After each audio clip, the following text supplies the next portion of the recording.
Y la pregunta que hacíamos la semana pasada, ¿por qué a veces no sentimos que experimentamos esa vida en abundancia?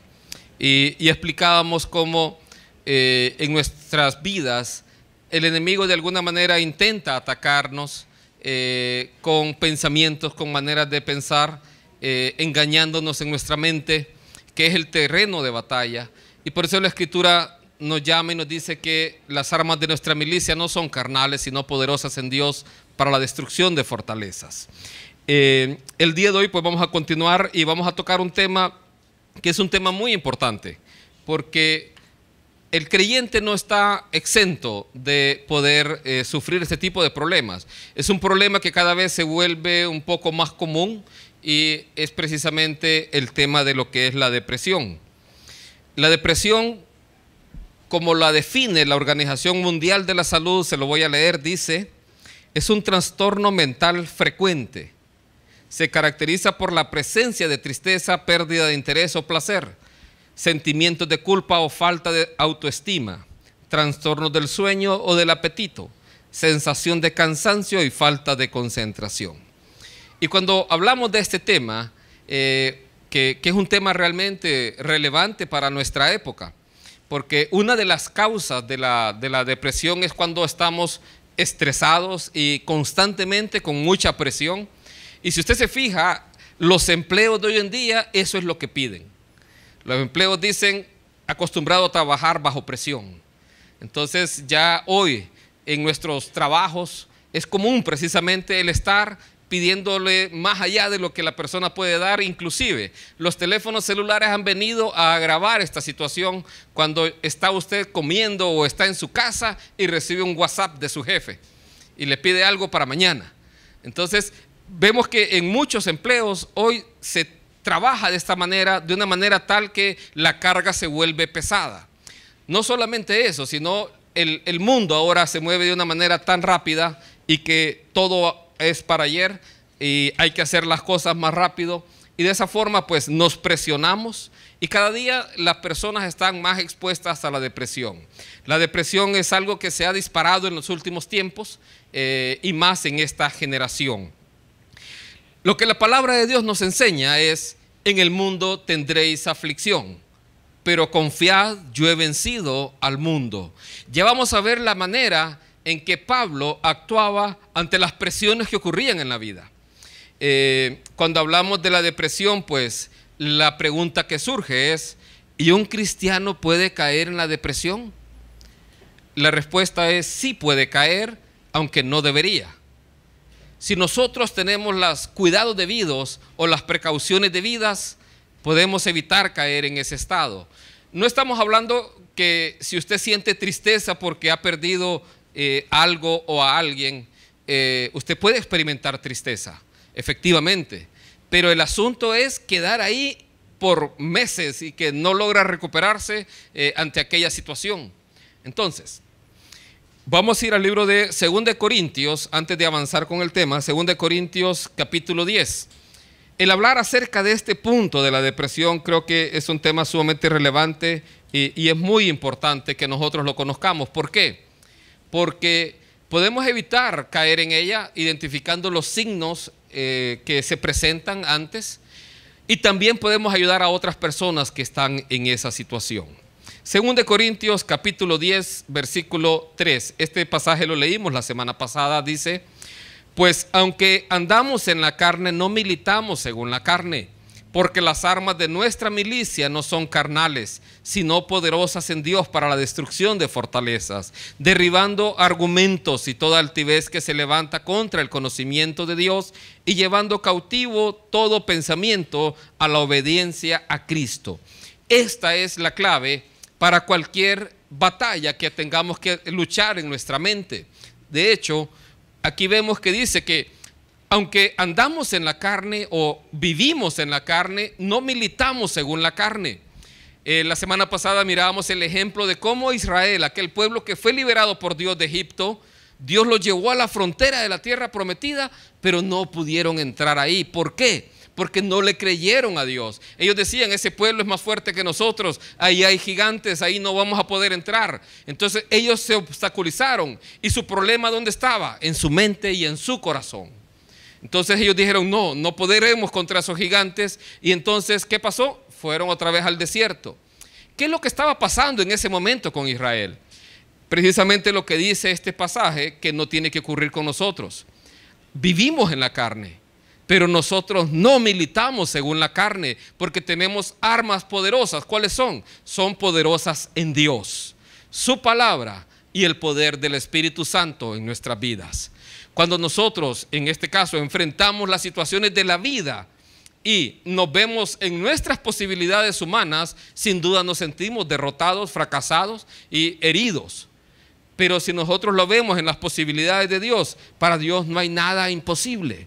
Y mire, una persona podrá enfrentar una enfermedad física, y esa enfermedad física le puede causar temor, preocupación, sentir que el mundo se le acabó y sentir que no hay más esperanza. Pero también puede enfrentarla confiando en que la voluntad de Dios siempre es buena, agradable y perfecta, y creyendo que de sus manos nadie nos va a poder arrebatar, y ya sea que viva o que tenga que entregar su vida y pasar a la presencia del Señor, sus manos siempre van a estar ahí protegiendo, y aunque ande en valle de sombra de muerte, no temeré mal alguno, dice la Escritura. Entonces, porque Dios es el que cuida de nosotros, y ya sea en esta vida o en la siguiente, estaremos siempre con el Señor. Entonces aquí dice, las armas de nuestra milicia no son carnales. Cuando nos olvidamos de las armas y empezamos a luchar nuestras batallas sin la palabra de Dios, sino que empieza a escuchar ahí lo que dice Canal 6 y cualquier otro canal que da muy malas noticias, entonces usted se llena de temor y de preocupaciones, y ahí viene precisamente esos pensamientos negativos a nuestra mente, y creemos que si salgo de mi casa me pueden asaltar, que si llego tarde a la casa me puede pasar cualquier cosa, y nos llenamos de temores. Ve aquí lo que hacen estas armas: derriban argumentos en nuestra mente y también toda altivez que se levanta contra el conocimiento de Dios, y llevamos cautivo todo pensamiento a la obediencia a Cristo. Cuando su mente no es cautiva de Cristo, sino que es cautiva de temores, de inseguridades, de preocupaciones, que de la enfermedad le da un dolor de cabeza y ya cree que tiene un tumor, le da cualquier achaque y ya cree que le está pasando lo peor, le cuesta respirar y cree que ya se está muriendo. Cuando es esos pensamientos los que dominan su mente, es cuando usted se llena de muchas preocupaciones. Hoy vamos a ver, y quizá una primera pregunta que hacíamos, ¿un cristiano puede experimentarla? Sí. De hecho, grandes hombres de Dios en las Escrituras la experimentaron. Llegaron al punto de desear morirse antes que seguir adelante. Y es que una situación que ocurre con la depresión es que la persona puede llegar a perder toda esperanza. No mira un futuro, no mira un mañana. Cree que el mundo sería mejor ya acabarlo en ese preciso momento. La depresión afecta 3 áreas de nuestra vida. Afecta al cuerpo, afecta al alma y afecta al espíritu. Por eso es que es una enfermedad grave, porque afecta toda área de nuestra vida. Usted, digamos, cuando se enferma de alguna cuestión, le da alguna infección estomacal, eso le afecta el estómago, y entonces toma algo para eso. Pero cuando una enfermedad llega a afectar el alma y el espíritu, ¿qué hace? ¿Qué puede tomar? Entonces, y es que ahí ya el tratamiento tiene que ser integral. ¿Por qué afecta al cuerpo una depresión? Porque la persona deja de comer, porque la persona ya no puede conciliar el sueño, ya no puede dormir. Entonces, físicamente se siente agotada la persona. ¿Por qué afecta al alma? Es tal vez la parte que más afecta, porque afecta las emociones. Se siente tristeza, se siente desesperanza, se siente preocupación y hasta temor. ¿Por qué afecta al espíritu? Y esta parte es importante. Afecta al espíritu porque la persona tiene que entender que el estar en depresión, una raíz del problema es que desconfiamos del futuro y desconfiamos de Dios. Ya no creemos que las cosas puedan ser mejores, y creemos a veces que hasta Dios mismo nos está haciendo daño. Entonces, la depresión es un pecado, es un pecado, tiene una raíz de pecado, porque nace de la desconfianza que tenemos del futuro que tiene Dios para nuestras vidas. Hoy vamos a ver una historia de un gran hombre en la Biblia. Es el hombre que dice la Escritura fue el más manso en toda la tierra. Su nombre es Moisés. La próxima semana vamos a estudiar acerca de otro gran hombre. Y estos grandes hombres que vamos a estudiar obtuvieron grandes victorias en Dios. En este caso Moisés fue un instrumento usado por Dios para sacar a Israel de Egipto. Pero llegó al punto él de decir, Dios, quítame la vida mejor. Dios, ya no quiero que me quites la vida. Si he hallado gracia delante de ti, quítamela porque no quiero seguir así. Entonces, ¿qué fue lo que llevó a este gran hombre de la Biblia a esa situación? Para esto vamos a ir al libro de Números, donde vamos a ir a ver este episodio en la vida de Moisés. Y que usted vea cómo nosotros podemos evitar caer en eso. Y si en algún momento usted está enfrentando eso hoy, usted también pueda encontrar una esperanza en Dios. Le decía, la depresión afecta a 3 áreas de nuestra vida, pero también puede originarse por cualquiera de ellas. Una depresión simplemente la causa puede ser fisiológica, una mala alimentación, malas costumbres en nuestra vida donde nos estamos desvelando constantemente y estamos durmiendo mal constantemente, o sea, el agotamiento físico nos puede llevar a eso. Entonces ahí se está originando de una manera fisiológica, la química del cerebro se afecta y entonces se afectan las conexiones nerviosas y eso termina desencadenando precisamente una depresión. Pero también puede originarse en el alma, digamos, una pérdida sentimental muy fuerte, o el sufrir rechazo, o el sufrir acoso, digamos, bullying o cualquier otra cosa, entonces también ahí puede originarse. Y también puede tener una causa espiritual. Cuando hay pecado oculto y esa cuestión me lleva a sentirme culpable permanentemente y es una carga que no puedo llevar ni soportar. Entonces puede tener un origen en cualquiera de esas áreas, pero puede llegarlas a afectarlas a todas. Entonces, ¿qué es lo que ocurría con Moisés? A Moisés Dios lo escoge para una tarea y una tarea muy difícil. Y esa tarea realmente implicaba guiar a un pueblo, no cualquier pueblo, un pueblo que era bastante rebelde. Vea que Dios le dice a Moisés, sube al monte, te voy a dar las tablas de la ley. Y Moisés sube y en ese solo descuido ya el pueblo se volvió idólatra. Ya empezaron a adorar un becerro de oro. Ya armaron el becerro ahí y empezaron a adorarlo y dijeron, este es el que nos sacó de Egipto. Vea, ese pueblo había sido liberado de Egipto, de la esclavitud. Dios había abierto el mar rojo, les había puesto una columna de fuego y una nube que les guiara y les protegiera. Y aún así se rebelan contra Dios. Moisés se descuida un poquito y hasta el hermano de Moisés hizo el becerro. Entonces, ese es un pueblo terrible realmente. Eran cerca de 600,000 personas las que estaba guiando Moisés. Pero ese no fue el único episodio.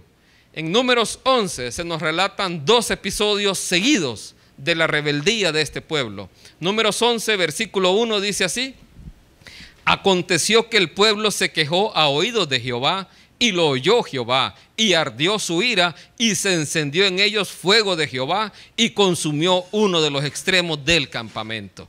Vea, este pueblo realmente era rebelde. Y ahí murmuraron contra Dios, el pueblo de Israel, y entonces vino fuego de Dios y los empezó a consumir.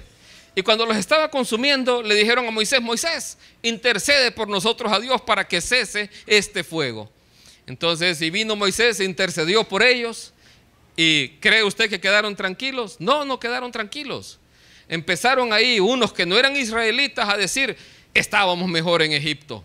Allá la comida era gratis, allá nos daban cebollas, nos daban vegetales y aquí no comemos nada más que esta cosa que se llama maná.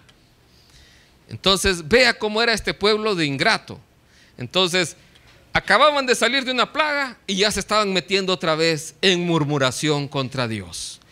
Eran incapaces de poder ver la mano de Dios todos los días obrando un milagro para ellos. Todos los días Dios hacía descender maná del cielo para alimentar a este pueblo en el desierto. Claro, comían maná en el desayuno, en el almuerzo y en la cena, pero era un milagro de Dios el que tuvieran alimento ahí en el desierto. Y este pueblo se quejaba con Moisés. Ve el versículo 10. Y oyó Moisés al pueblo que lloraba por sus familias, cada uno a la puerta de su tienda, y la ira de Jehová se encendió en gran manera. También le pareció mal a Moisés. Imagínense 600,000 personas, cada quien llorando en la puerta de su casa y quejándose de Dios. Es que allá estábamos mejor en Egipto. ¿Para qué nos liberó Dios de Egipto? Estábamos mejor allá, que nos teníamos toda la comida que queríamos. Pero no se acordaban que estaban allá en esclavitud y que pasaban gran angustia y de cómo Dios los había liberado. Entonces, todo esto, imagínese si usted hubiera sido y hubiera estado en los pies de Moisés y que usted era el que tenía que estar ahí ayudándole a ese pueblo. Ese pueblo pasaba ahí quejándose, pasaba murmurando, pasaba rebelándose. Dice la Escritura que Moisés se sentaba desde la mañana hasta la tarde para atender a todo el pueblo. Era un agotamiento físico y un agotamiento mental. Moisés le tocaba enfrentar eso. Podemos ver aquí que además de ese agotamiento físico y mental, empieza a ocurrir algo en la vida de Moisés. Y ese es el problema. Y para eso leamos el versículo número 11.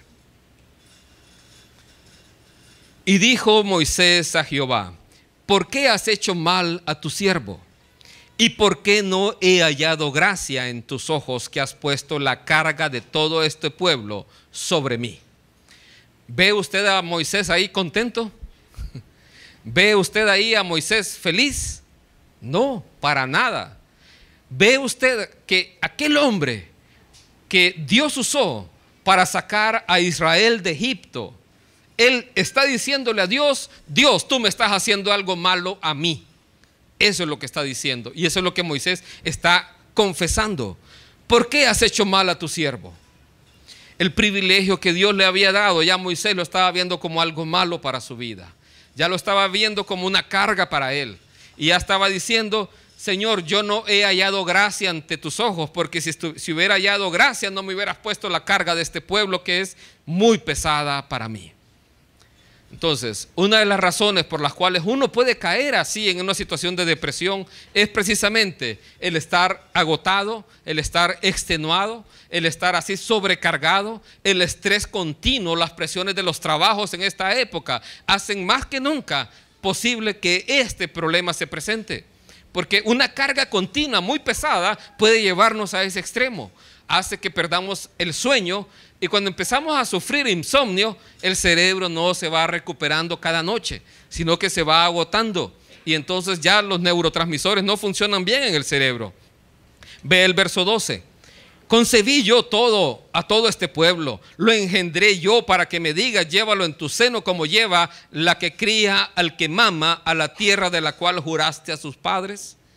Moisés se sentía responsable de llevar a este pueblo y resolverle su problema y llevarlo a la tierra prometida. Y ahí Moisés ya empieza a equivocarse. ¿Por qué? Porque cree que la obra la tiene que hacer él y no Dios. Él se ve a sí mismo como el que tiene que resolverle este problema a este pueblo. Y quiero que vea algo. Lo que el pueblo estaba pidiendo, de que quería carne, realmente era algo equivocado, porque nace de un pecado. ¿Cuál es el pecado? Primero, en este caso, rebelarse contra Dios y rechazar la provisión de Dios. Aquellos que estaban ahí decían: no, yo no quiero ya este maná, yo quiero carne. Entonces yo ya no quiero esta cosa que me dan todos los días, aunque sea un milagro de Dios, ya no lo quiero. Yo quiero carne. Eso es lo que el pueblo estaba diciendo. Entonces, a quien estaban rechazando, ¿a quién era? Era a Dios mismo. Estaban rechazando la provisión de Dios y querían algo distinto. Los deseos estaban surgiendo ahí. Veamos qué más manifiesta Moisés. Verso 13. Dice así: ¿de dónde conseguiré yo carne para dar a todo este pueblo? Porque lloran a mí diciendo: danos carne que comamos. Ve aquí a Moisés que él se siente como el responsable de resolverle el problema a todo el pueblo. Él quería complacer el capricho de todo el mundo, y ahí donde él se empieza a equivocar. ¿Por qué? Porque cuando uno como ser humano quiere resolverle la vida a todo el mundo, uno realmente se va a sentir cargado. si uno quiere resolver todos los problemas en los hogares, en las familias, resolverle trabajo a todo el mundo, que todo el mundo esté bien, y lo quiere hacer uno, realmente ahí donde uno se equivoca. ¿Sabe? Uno de los episodios precisamente en mi vida se dio por este problema. Porque estando en la iglesia, siendo un pastor de una de las redes, quería resolverle el problema a todo el mundo. Y precisamente caí en esa sobrecarga, porque alguien tenía un problema con el matrimonio y tenía que estar ahí. Alguien caía en enfermedad y yo quería resolverle. Alguien tenía una pérdida de trabajo también. Mire, hasta alguien me llamaba, fíjate que me mataron a mi perro, y me llamaba a las 10 de la noche y ya me sentía cargado yo también. Entonces, porque le habían matado al perro. Entonces, cada una de esas cosas fueron sumando y sumando, y hasta llegué a perder el sueño por estar pensando cómo le había ido en la entrevista de trabajo, cómo seguía aquella persona enferma, cómo seguía aquel matrimonio, olvidándome que la obra no es mía, es del Señor. Olvidándome que la iglesia no la compré yo, la compró Él, y Él es el responsable de la obra. Él es el único que puede hacerlo.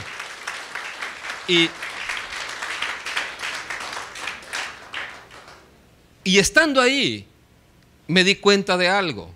Dios me llevó a leer un libro que, si acaso quiere comprarlo en algún momento, es de un autor cristiano, se llama Max Lucado él, y se llamaba En el ojo de la tormenta ese libro.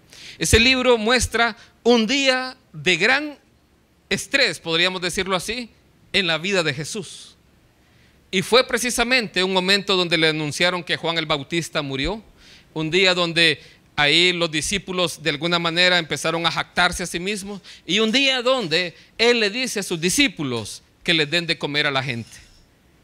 Entonces, y ahí, entendiendo eso, cuando Jesús le dice a sus discípulos, denles ustedes de comer a aquella multitud en el desierto, ¿qué fue lo que hicieron los discípulos?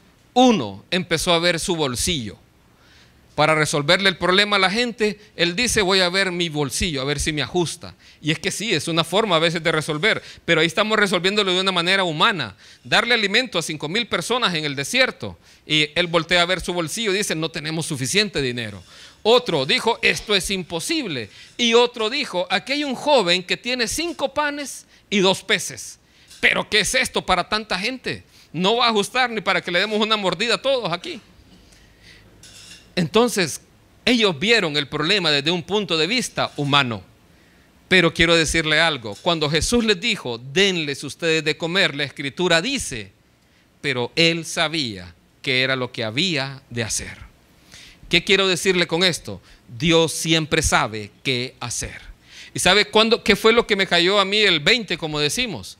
Fue que Dios lo que pide de mí es la actitud de ese niño.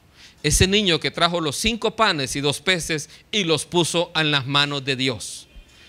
Esos 5 panes y 2 peces no ajusta para alimentar a la multitud, pero si eso lo pongo en las manos de Jesús, Jesús va a hacer el milagro. ¿Cómo lo va a hacer? No lo sé. Dios lo que demanda de mí es lo que yo puedo darle. Y lo que yo le puedo dar lo pongo a su disposición. Y así, de esa manera, el que hace el milagro en la iglesia o en la obra de Dios es Dios mismo, no es uno. Moisés estaba cayendo en ese error. Vea cómo Moisés se siente el responsable de alimentar a esa gente, y dice, ¿de dónde voy a conseguir yo carne para alimentar a todo este pueblo? ¿De dónde la voy a sacar? Y ojo, lo que Moisés quiere responder o suplir al pueblo es un capricho que era, en este caso, era pecado el darles carne a este pueblo. Ya lo vamos a ver por qué. Ve el verso 14.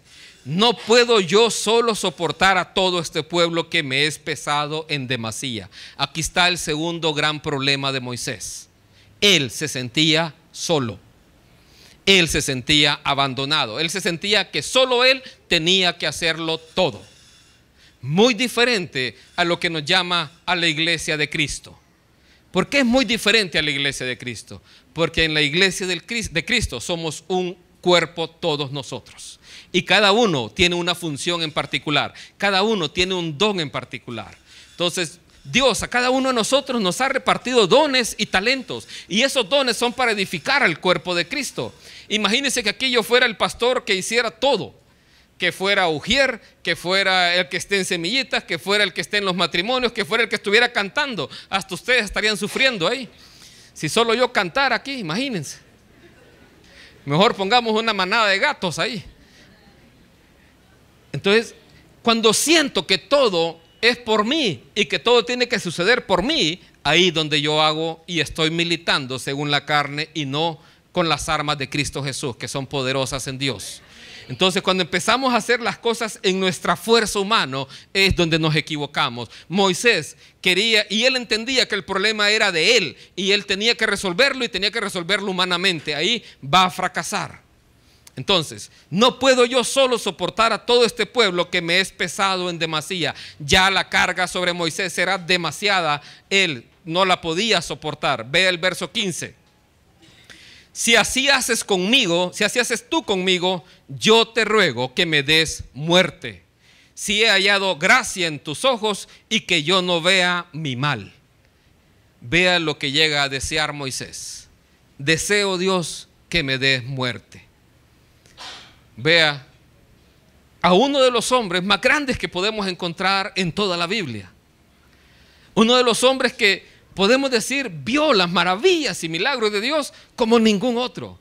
A uno que dice la Escritura que Dios le hablaba como cara a cara. Este hombre llegó a decir: Señor, yo quiero que, si he hallado gracia en tus ojos, quiero que me quites la vida. Él ya no miraba solución a su problema. Y es que la persona que cuando cae en depresión no ve ninguna solución, cae en desesperanza, ve que no hay un futuro, ve que delante de él hay una pared y que no ve más allá de hoy.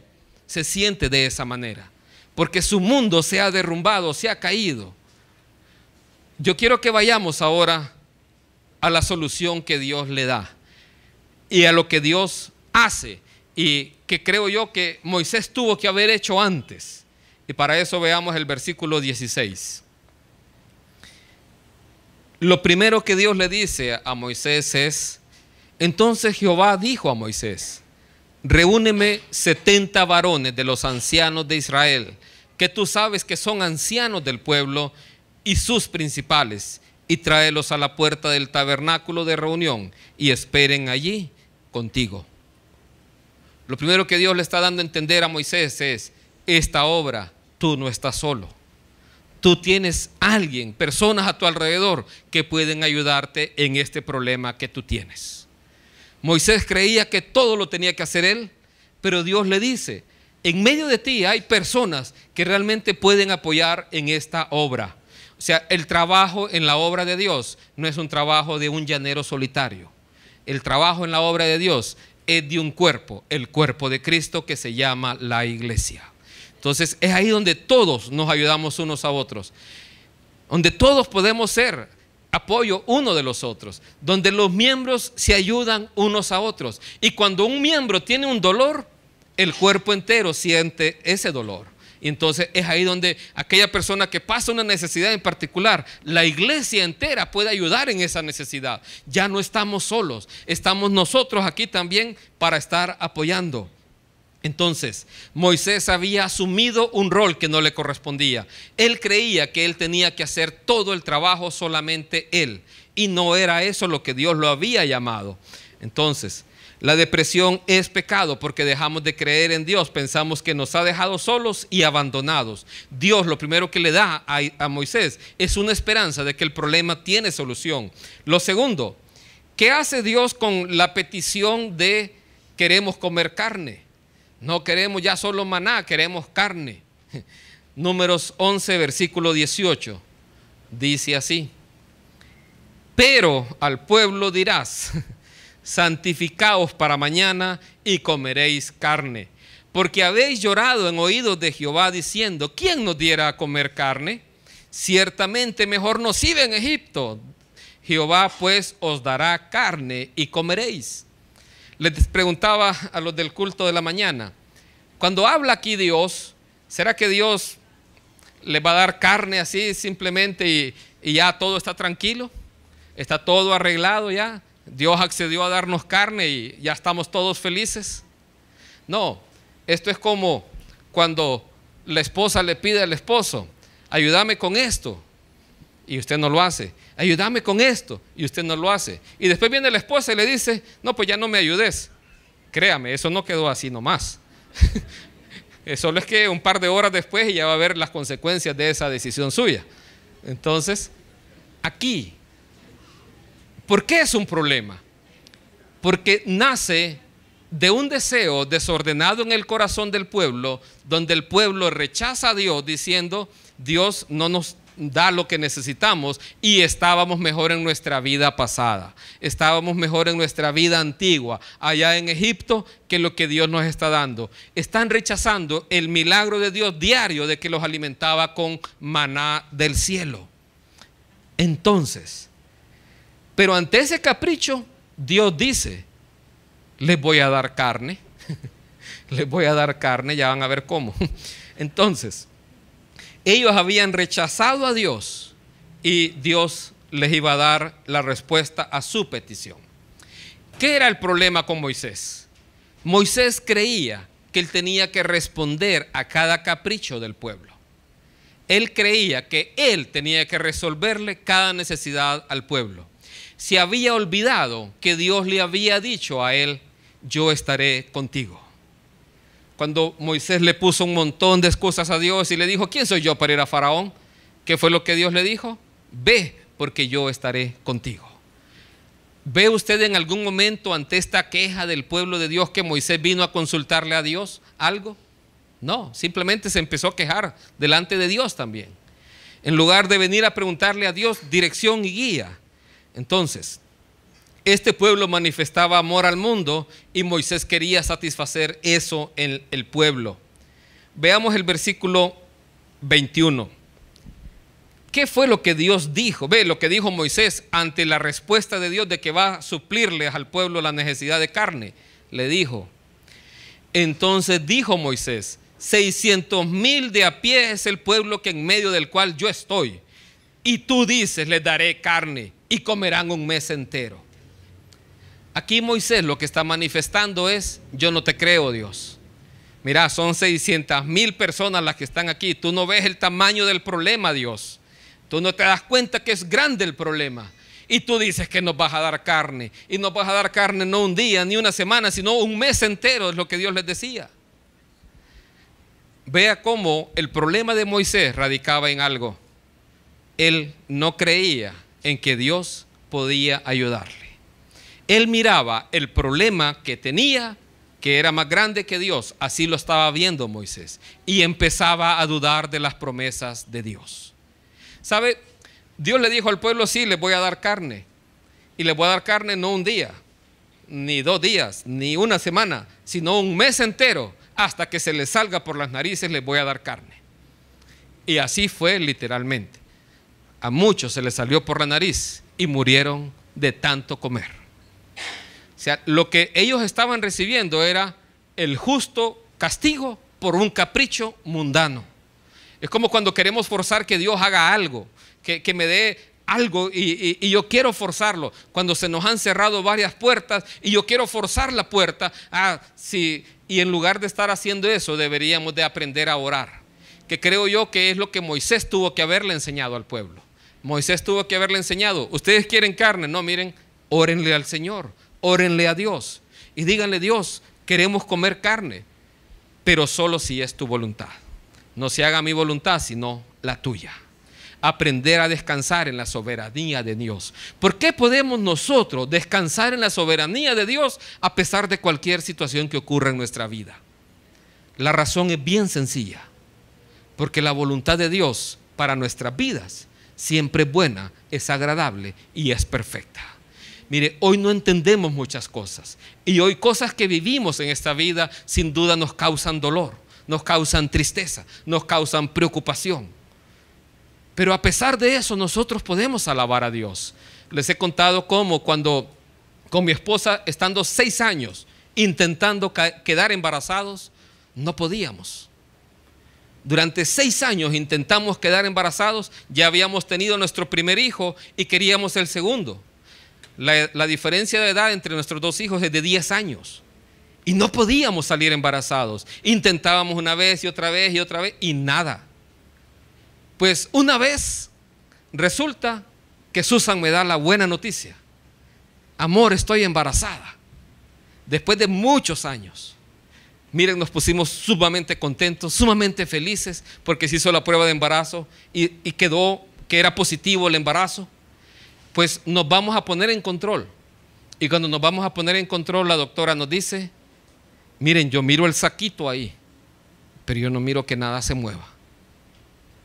Entonces ya nos empezamos a preocupar. Susan le contó que había tomado un tratamiento médico para una infección. Y la doctora le dice: mire, muchas veces esos tratamientos pueden matar al feto o a la criatura. Miren, mi esposa se empezó a sentir culpable, se empezó a sentir mal. Dijo: vengan de aquí a una semana o 2 semanas para que veamos cómo está todo. Vamos en 2 semanas. Miren, durante ese tiempo le contamos a nuestros pastores, oramos por todo, empezamos a proclamar que allí había vida, que no había ninguna artimaña del enemigo, y a creer que Dios nos daba a nuestra hija, porque yo quería una hija. Y miren, vamos a las 2 semanas y nos dice la doctora: no, definitivamente no hay nada. Entonces, y posiblemente el medicamento que había tomado mi esposa es lo que le había causado eso al feto. Hay que hacerle un legrado. Entonces hay que sacar ese saco de ahí. Miren, fue triste porque dice la doctora, le hacen el legrado y dice la doctora: es increíble porque ella estaba anestesiada, y aún anestesiada ella lloraba por su criatura, dice. Mi esposa estaba llorando y decía: no quiero que me quiten a mi criatura, y anestesiada. Llegamos a la casa y ella estaba sumamente desconsolada, sumamente triste. El problema no terminó ahí. Al día siguiente ella seguía sangrando. Vamos donde la doctora y nos dice: tengo que hacerle un segundo legrado porque parece que no salió todo. Usted ya sabe cómo se sentía Susan. Vamos allá con el segundo legrado con otra doctora y le sacaron todo. Y cuando llegamos a la casa, ella estaba destrozada. Y en medio de ese dolor, ella le dice a Dios: Dios, yo no sé qué es lo que ocurre, me siento triste, soy una hija tuya, pero en medio de esta situación, Señor, yo te doy gracias y te alabo por todo, porque tú mereces toda honra y toda gloria, y solo tú sabes lo que estás haciendo. ¿Sabe qué ocurrió? En mí, en ese momento, se quebró algo en mi interior.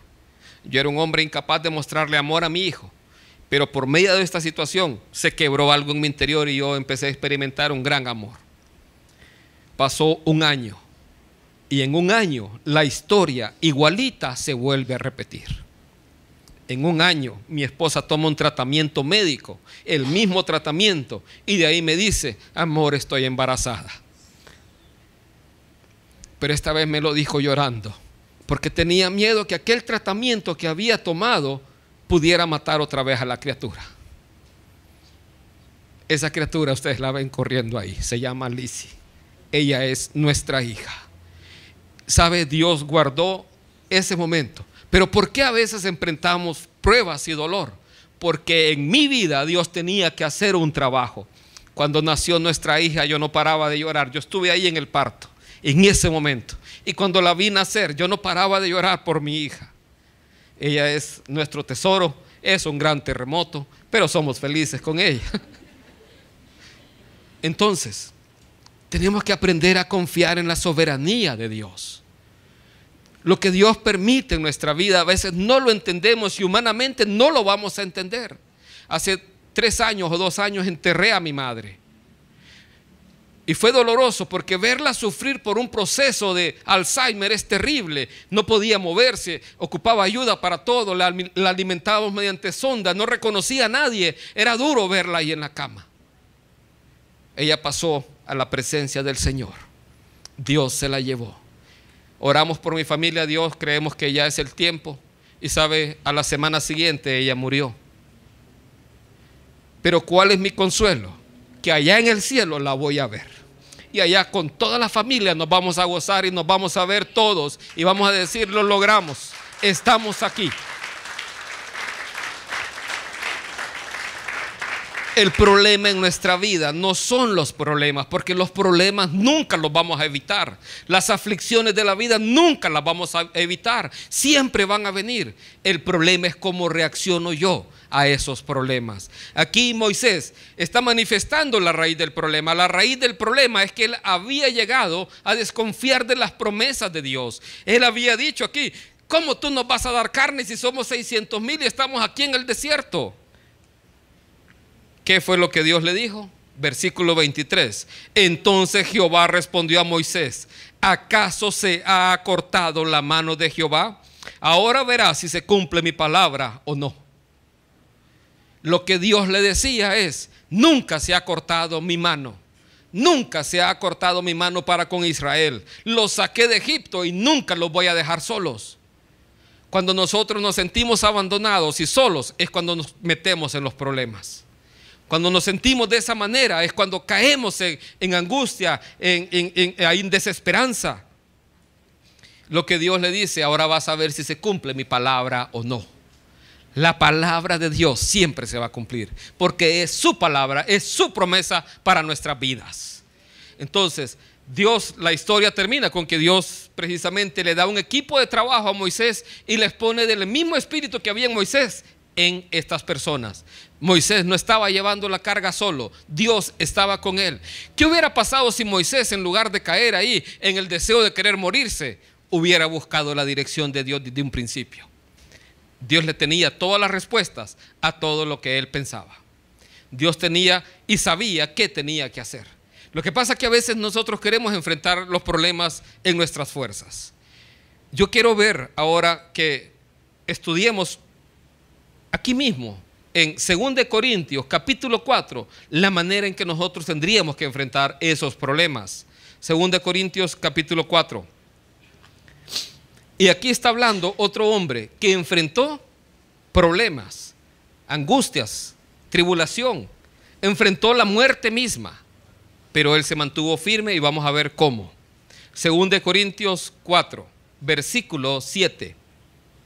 Dice así la escritura: pero tenemos este tesoro en vasos de barro, para que la excelencia del poder sea de Dios y no de nosotros. Yo quiero que entienda, que vea cómo lo plantea aquí el apóstol Pablo. Hay un tesoro que Dios ha puesto en nuestras vidas. Este tesoro es su palabra en primer lugar. Es el poder del evangelio. Ese tesoro lo ha puesto en todos nosotros. Cuando habla de un tesoro es algo sumamente valioso. Es tan valioso que le puede dar vida a una persona. Usted puede llevar esa palabra de esperanza, de salvación a otra familia, y esa familia puede conocer a Jesús y cambiar el destino eterno de esa persona. Entonces dice aquí el apóstol Pablo que ese tesoro está puesto en vasos de barro. Vasos de barro habla de algo que es frágil, algo que es débil. Para que se dé cuenta, ese tesoro, en lugar de ser puesto en una caja fuerte, está puesta en nosotros, en vasos de barro. Desde ahí él empieza a reconocer que humanamente somos débiles. Humanamente nosotros somos que nos podemos quebrar ante circunstancias en la vida. Pero yo quiero que vea cómo Pablo, él nos enseña a no quebrarnos ante las circunstancias de la vida. Aquí le va a hablar un hombre que enfrentó persecución, enfrentó tempestades en un barco, enfrentó muchos problemas y hasta la muerte misma, y para que de él podamos aprender. 2 Corintios 4, versículo número 8. Dice Pablo que estamos atribulados en todo, mas no angustiados. Yo quiero que vea cómo lo plantea él. Estamos atribulados. La tribulación usted no la puede evitar. Cuando hablamos de tribulación, no piensen en lo que va a ocurrir con la gran tribulación. No tiene nada que ver con eso. Aquí tribulación habla de problemas en la vida. Vea cómo lo dice Pablo: estamos atribulados en todo. Usted no va a poder evitar la tribulación. Usted no va a poder evitar los problemas en la vida. ¿Cuántos pueden evitar los problemas en la vida? No, los problemas son parte de la vida. Son parte de nuestro diario vivir. Jesús lo decía: en el mundo tendréis aflicción. Ahora, vea cómo dice Pablo: estamos atribulados en todo, pero lo que sí es una decisión es cómo usted reacciona a ese problema, mas no angustiados. Pablo no se angustiaba con los problemas. Estamos atribulados, pero no estoy angustiado. En apuros, mas no desesperados.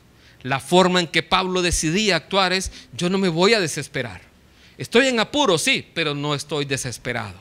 Perseguido, pero no estoy desamparado.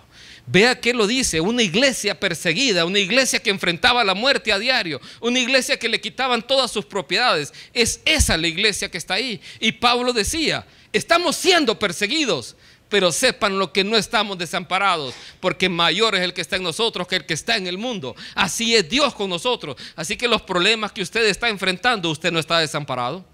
Dios está de su lado. Hay gente que dice: alguien dice: nadie está conmigo, solo Dios. ¿Qué más quiere? Si Dios está con usted, ¿quién contra usted? Entonces, Dios está con su vida, no tiene por qué temer. Derribados, pero no destruidos. Y cuando dice derribados, muchos habían perdido la vida por el evangelio, pero no estaban destruidos. Cuando Esteban fue apedreado, él fue derribado, pero él no fue destruido. Él obtuvo la victoria y está en el cielo el día de hoy. ¿En base a qué Pablo decía eso? ¿En base a qué Pablo se basaba para vivir la vida de esa manera? Porque él era capaz de enfrentar tribulación, enfrentar persecución y no sentirse como alguien derrotado.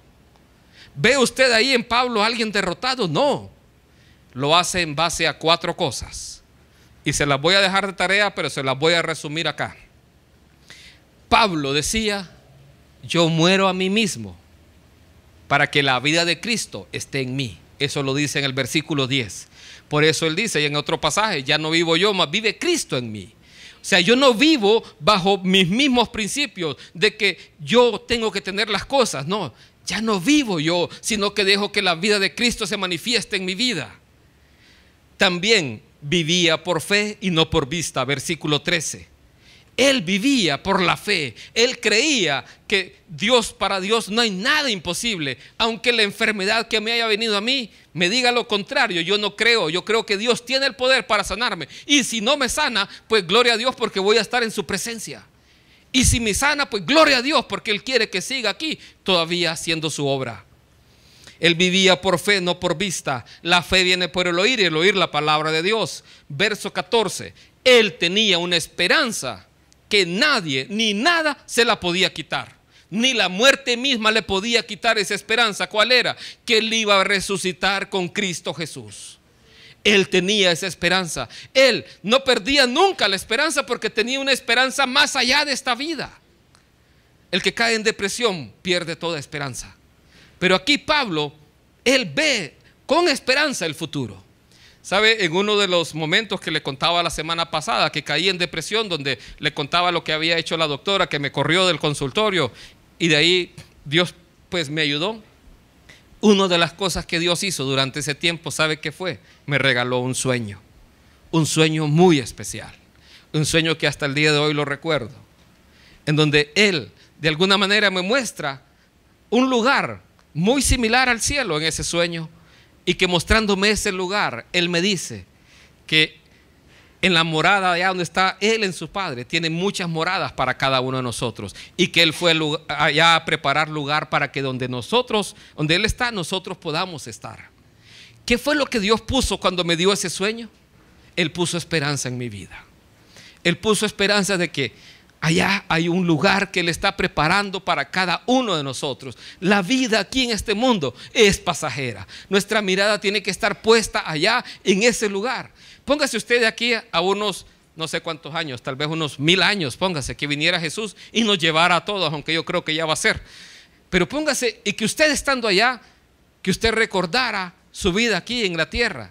Usted va a ver esto como algo muy breve y de una duración muy corta, comparado con la gloria eterna que vamos a estar experimentando allá por los siglos de los siglos. Entonces, ¿en base a qué? Pablo tenía una esperanza que nadie ni nada le podía quitar.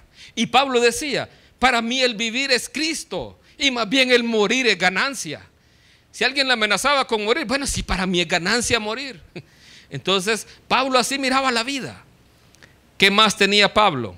La cuarta cosa que él tenía era un propósito sublime, un propósito máximo. Eso está en el versículo 15. Una comisión, una tarea asignada por Dios mismo, la de llevar el evangelio. En base a estas cuatro cosas, Pablo podía enfrentar la vida y siempre creyendo que aunque tenía tribulación, él no estaba angustiado, que aunque tenía persecución, él no estaba desamparado. Entonces, él podía vivir la vida de esa manera. Verso 16, y con esto termino. Dice así: por tanto, no desmayamos. Antes, aunque este hombre exterior se va desgastando, el interior, no obstante, se renueva de día en día. Él, en su interior, se renovaba día con día. Dice la Escritura que los que esperan en Jehová levantarán alas como el motagua. No, ¿verdad? Y levantamos como el motagua y nos va a ir mal. Levantarán alas como las águilas.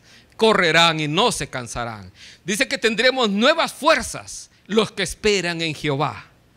Si usted está esperando en Dios, no importa la circunstancia que le haya venido sobre usted, si usted espera en Dios, usted va a tener nuevas fuerzas. Entonces, aquí Pablo lo experimenta y él dice: aunque este cuerpo exterior se va desgastando, el interior se renueva de día en día. Y es cierto, en el exterior uno se va desgastando. ¿A cuánto les duelen las rodillas al caminar? A mí. Yo por eso ya no juego fútbol.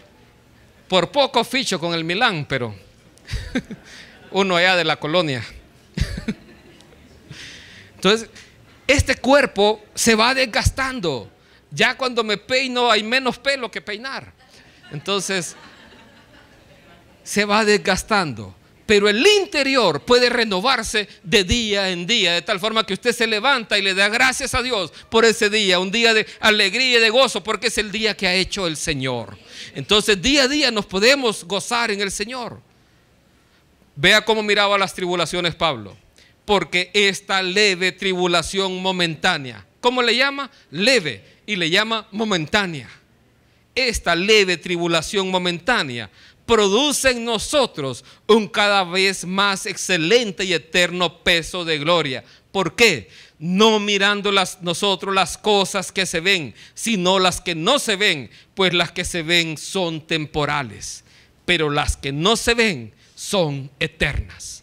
Su mirada estaba puesta allá, en el cielo, en el galardón. Su mirada no estaba puesta en que si perdía la casa porque se la quitaban por ser cristiano, no estaba puesta en eso. O que si le venía un problema de salud, tampoco estaba puesta en eso. O que si venía y le pasaba algo a él, no estaba puesta en eso. Su mirada estaba puesta en las cosas eternas, no en las cosas temporales de este mundo. Cuando ponemos las miradas en las cosas temporales de este mundo y perdemos eso que es temporal, ahí nuestro mundo se cae. Y cuando se cae ese mundo, perdemos esperanza y caemos en la depresión. Ahí está, yo quiero que cierre sus ojos un momento. Y quizá en esta mañana, o quizá si nos está viendo ahí por internet, y usted ha escuchado este mensaje, podemos estar enfrentando tribulación, persecución, problemas en la vida. Pero hay alguien que está con usted y que su nombre se llama Jesús. Él prometió nunca desampararle ni nunca dejarle. Él va a estar con usted todos los días de su vida. Y quizá la circunstancia que ha estado enfrentando le ha cambiado y le ha movido el mundo. Pero usted puede encontrar consuelo en Él y creer que hoy va a ser un día mejor y que mañana va a ser un día mejor que este. Porque lo que Dios dice en su palabra, que la senda del justo es como la luz de la aurora, que va en aumento hasta que el día es perfecto. Si usted está aquí en esta mañana y no ha recibido a Cristo Jesús como el Señor de su vida, usted puede hacerlo con una sencilla oración, diciéndole: Señor Jesús, estoy aquí en esta mañana para pedirte perdón por todos y cada uno de mis pecados, para decirte, Señor, que te necesito, para decirte, Dios, que quiero que entres en mi vida, que transformes mi manera de pensar, que transformes mi carácter, que me llenes de tu Espíritu Santo, que me hagas la clase de persona que tú quieres que yo sea, que inscribas mi nombre en el libro de la vida. Te doy gracias en el nombre de Cristo Jesús. Amén. Ahí donde está, yo quiero que se ponga de pie un momento. Y ahí, con sus ojos cerrados, vamos a adorar un momento al Señor. Si usted está enfrentando momentos de tristeza, de desesperanza, de preocupación, que no tiene certeza del futuro, usted puede adorar al Señor en este momento. Y si usted necesita que oremos por su vida, también le invito a que pueda pasar al frente si usted así lo desea. Pero si no, ahí donde está, levante sus manos y adore al Señor con todo su corazón. Ahí donde está, dele gracias a Dios por todo. Que no entiende la situación, no entiende lo que está pasando, pero Señor, en medio de este problema yo te adoro, yo te alabo y te doy gracias. Ahí va a empezar la victoria en su vida. Padre, gracias.